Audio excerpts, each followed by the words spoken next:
Okay, this is from what would be in the book, chapter 10. This is the section on interest groups. There's a lot of this that are connected to other sections, and then there's some vocabulary and broad ideas that you know.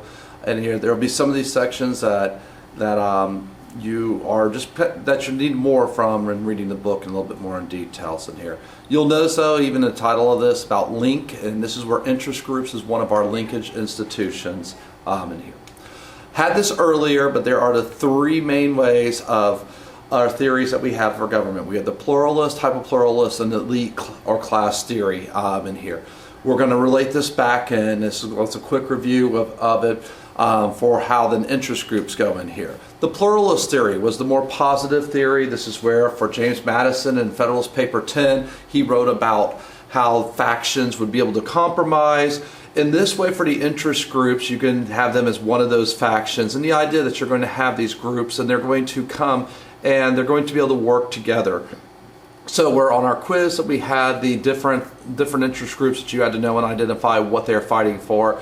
The AFL, representing labor, will work with NAM to try to come about of what's the best things to do for the factory. So NAM, which is manufacturers, they will work together. It's a positive idea that you have. The elite theory, this is one that is, or class theory, is pretty much the idea that he who has the money rules. So this case we'll look at interest groups, and this is where the idea that money talks here. So when we start talking about K Street, and one of the videos that I show that's a parody off of how a bill becomes a law is very much for the elite theory, is about how Wall Street and K Street and the rich and the big lobbyists, they get what they want, where the common person, they're not able to get this. For hyperpluralism, this is the idea that we have that there's just too many of different groups. For interest groups, there's too many interest groups. We're going to get gridlock. Everybody's yelling and screaming. You can't hear anybody with this. This is where a lot of times the example we have is like of environmental groups and energy groups there, where they're not going with each other. Notice that word gridlock, and this is where policy gridlock comes. The College Board has liked to use that term, as well as divided government. Divided government is when you have the House, Senate, and executive branch, that there's not one party controlling all three parts. We're currently in a divided government, and even when the new administration comes in, we'll be in divided government because Republicans or Democrats don't control all three things. This is usually shown when you think of those political theories in hyperpluralism, because there's too much, nothing is going to get done, where everybody wants to have something that way. Iron triangles, we introduced it before. We're going to go a lot deeper into it. This is where we will look at for the interest group side of this. This is the first of the three sides that we're going to look at. Later on, we'll have the subcommittees and bureaucratic agencies. Later on, what you will need to do is we will start looking at an issue, and we will look, okay, what interest groups are involved on both sides? What committee is this going to go to? What bureaucratic agency is going to be charged with this? So the interest groups are going to intertwine with these legislative committees and these bureaucratic agencies. Again, this is where this is kind of a start that we have for what is iron triangles. I will tell you the College Board loves things with iron triangles. Another thing that in recent years that we have is kind of adding to the iron triangles is what's called an issue network. Kind of, you can think of a little branch off of that triangle. This is where we have think tanks, we have government, we have university studies that are done. Think tanks are usually unofficially not part of any party, but usually they are leaning one way or another that you have. I have some of the examples on there of like the Conservative with the Heritage Foundation, Liberal with Center for National Policy. Here in Florida, the James Madison Institute, which I used to work with them, they used to be more libertarian leaning. Now they are a lot more Republican. I won't say conservative, but more Republican in the writings that they have.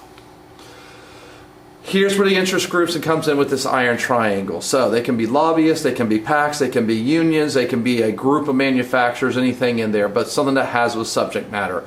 And where your quiz, you had the different ones you had to know. So the AARP, what their interest is for older people. National Rifle Association for gun rights.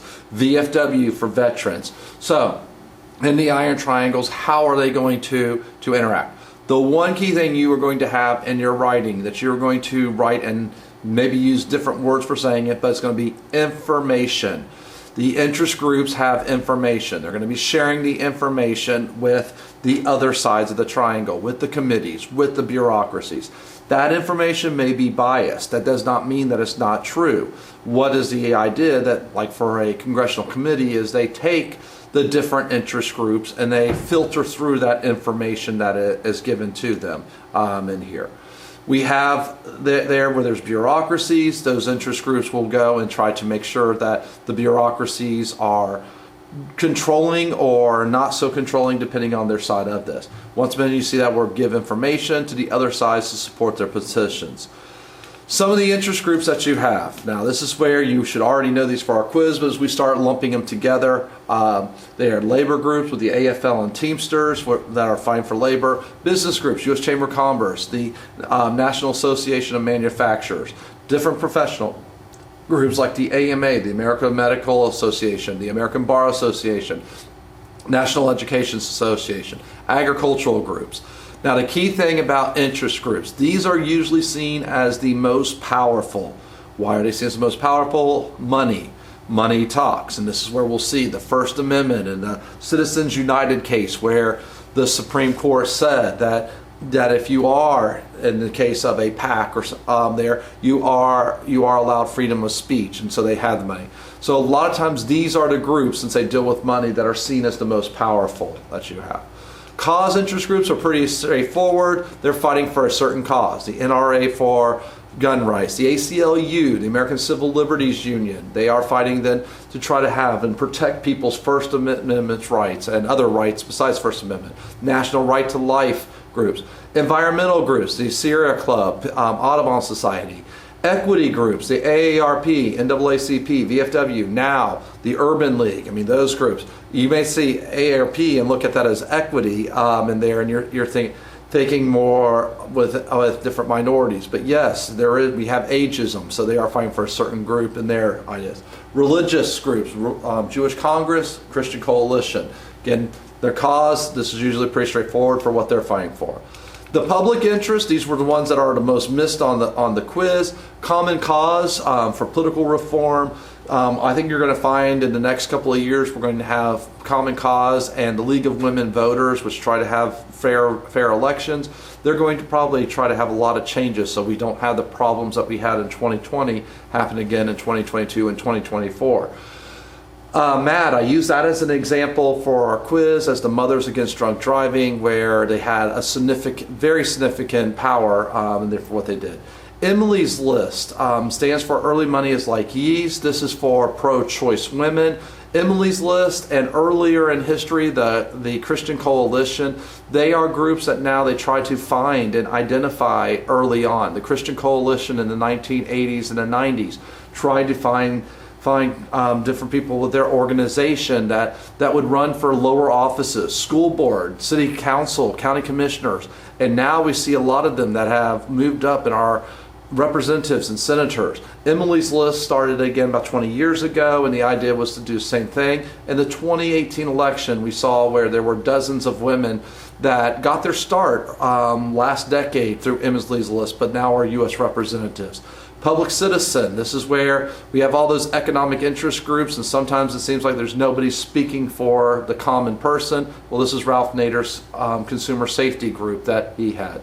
Move On and Progress for America really have kind of faded out. That was more in 2008, 2012 there, but they've kind of faded away. All right, what are the functions of it? Now, again, here's where you have the idea of information. So they want to raise awareness, so give information, educate about whatever issue it is.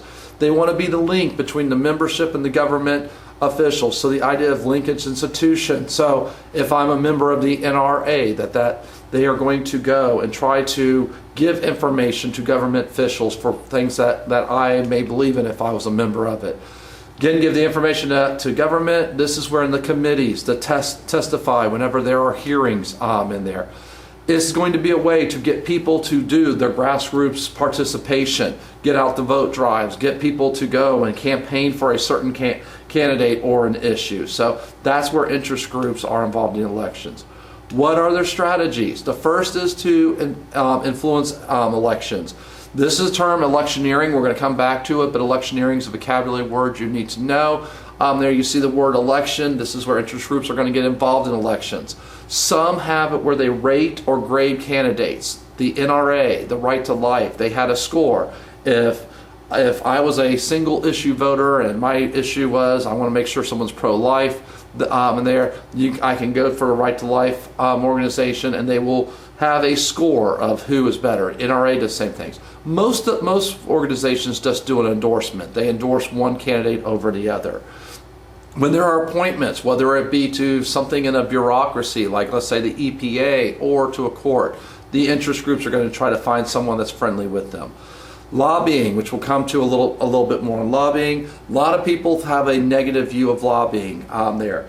Lobbying, again, is giving information. It is biased information. A lot of people think there's a whole lot of bribing and backroom deals. There are some of that, not as much as you think. Again, a lot of this is good that you have. Litigation is something that we are going to see a lot. The College Board likes to go on this side, and this is where we'll bring back the interest groups when we have our judicial branch unit. But we have the amicus curiae briefs, or amicus briefs. If it's a Latin word, the College Board likes it. So make sure that you know this here, a Latin phrase there. That means friends of the court. So if there's a court case that is done like here locally, and the Save the Manatee Club is having something that they're wanting to stop Duke Energy from doing something on their power plant in Crystal River, you may have Ducks Unlimited that also sends in a amicus brief, a friend of the court, or you'll have the Sierra Club, or different groups that are going to go, and they're going to have it. Lawsuits and another thing that the interest groups can do to try to stop something. So giving that example that I had, if let's say they were going to dig the barge canal deeper, so they want to try to stop that. A phrase that's not on here that you need to know is injunction, which is a court order. So while things are being done, you might have an injunction to stop what is being done in here. The last thing here is awareness. Again, information. You want to get people to support what your ideas are, and that's where interest groups will work with that. In litigation,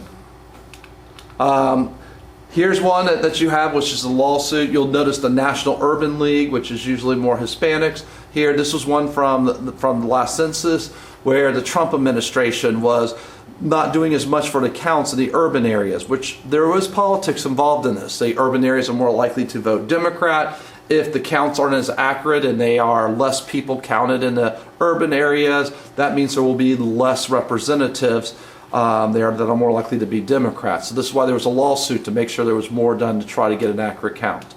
All right, types of lobbying. The first one's grassroots lobbying. This is where you try to get your members to go and write your congressman, send emails, get involved that way. Direct lobbying. This is where we think of the lobbying firms. In Tallahassee, it's Adams Street and Park Avenue. The one phrase that you'll get used to and you'll see here in the news or in this notes in here is K Street, was where lobbyists are.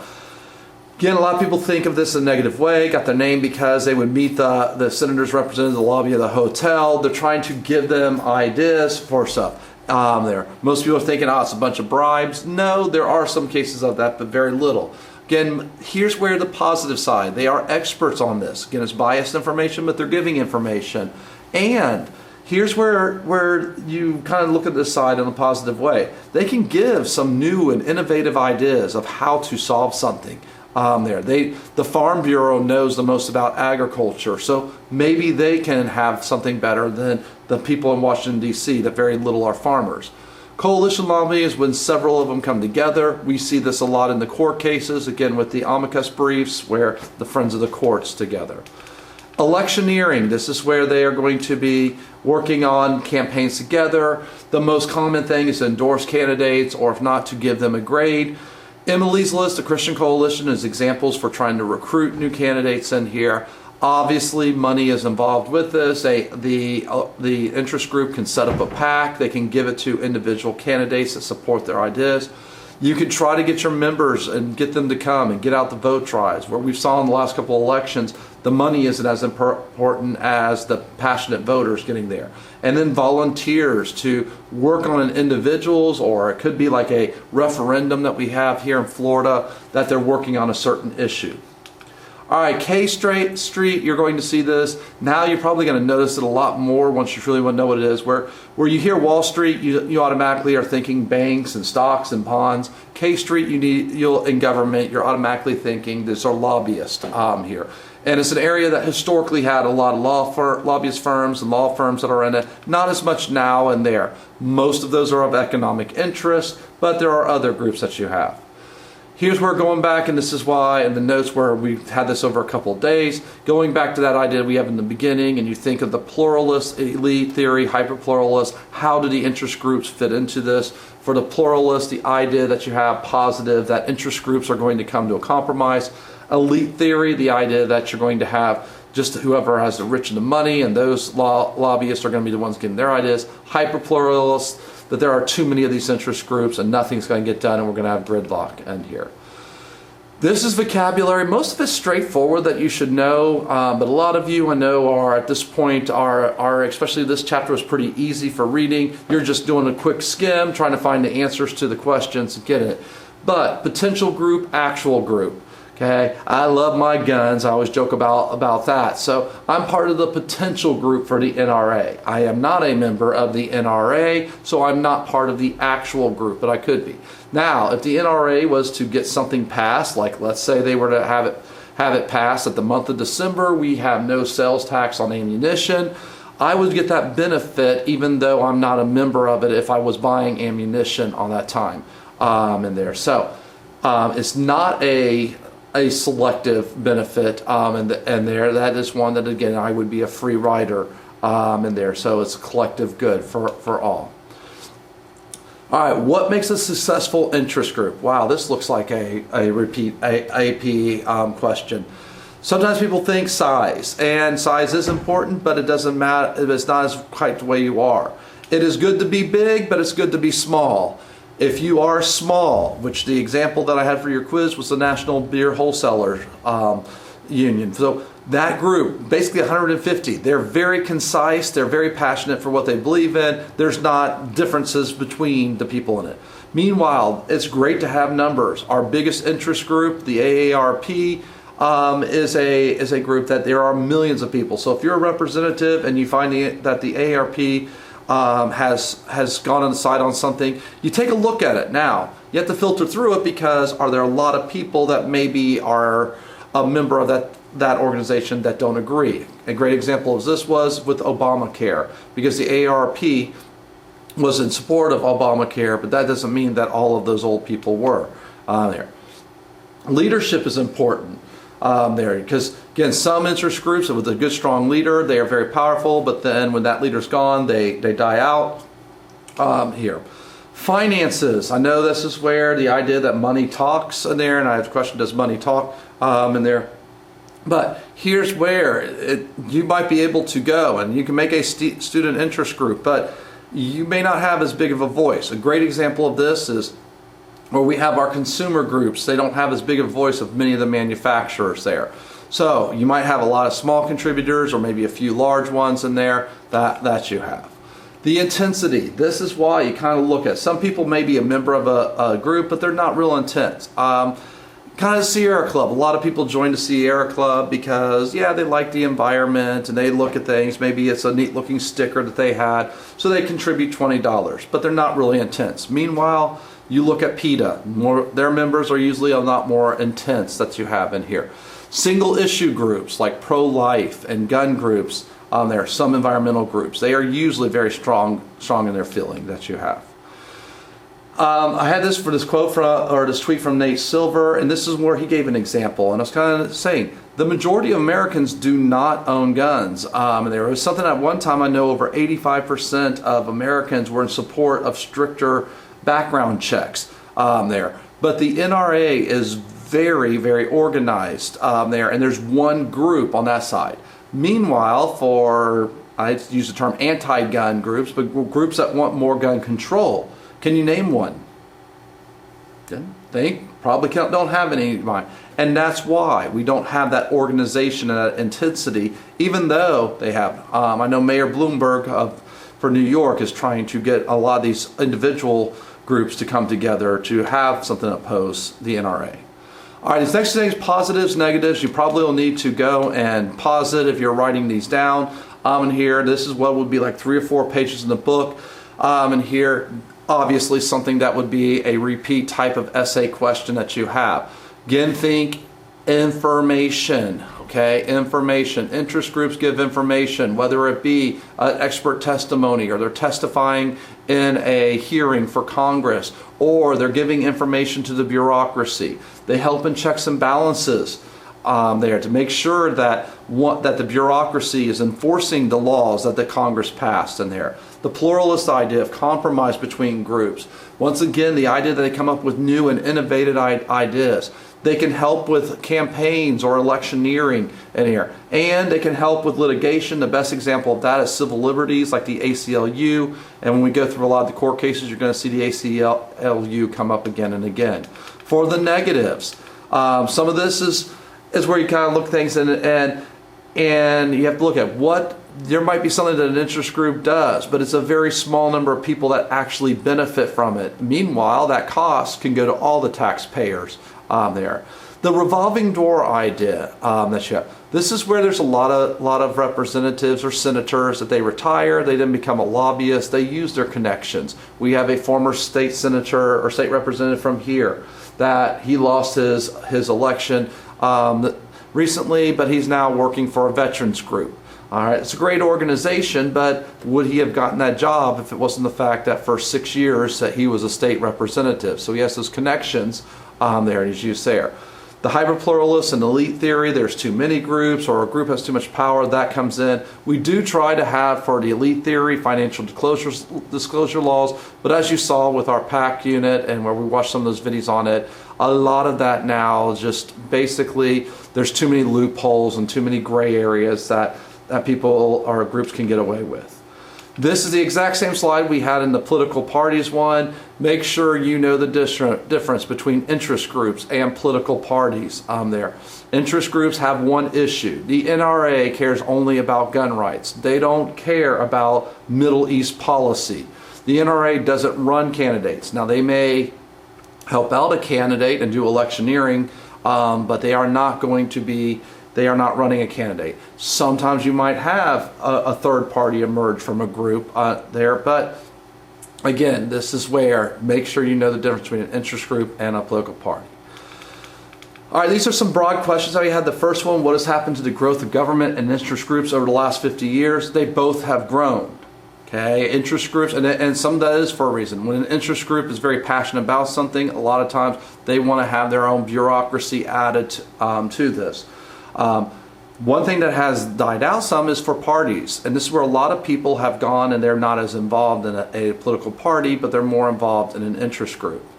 Madison argued in the Federalist Papers that factions would counterbalance each other. Has his prediction come true?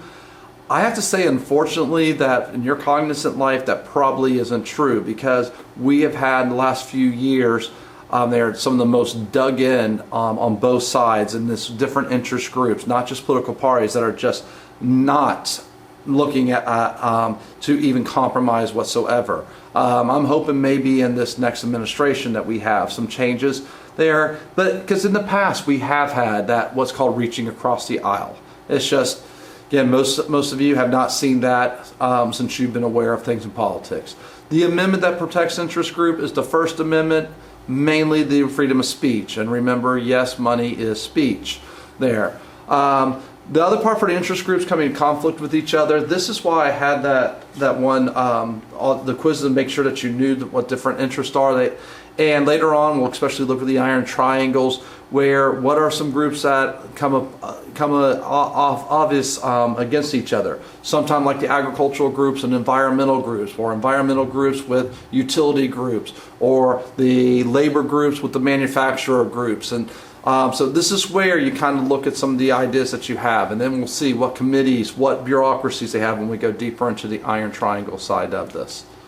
A lot of questions in the past on interest groups there, and you'll notice again a lot of these things will combine with the judicial branch. You'll notice that amicus curiae is on there a lot of different times with the iron triangle ideas, which we'll get deeper into later on.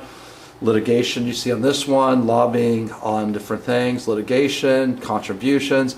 You're usually not going to be tell exactly what an interest group is, but like for this one, you would have to talk about the techniques. The best way to talk about the techniques is to give an example using where the Sierra Club does something in this case. Here's one where you see identify the fundamental goal of interest groups, fundamental goal of political parties, and there. So get that idea to make sure that you know the differences between them.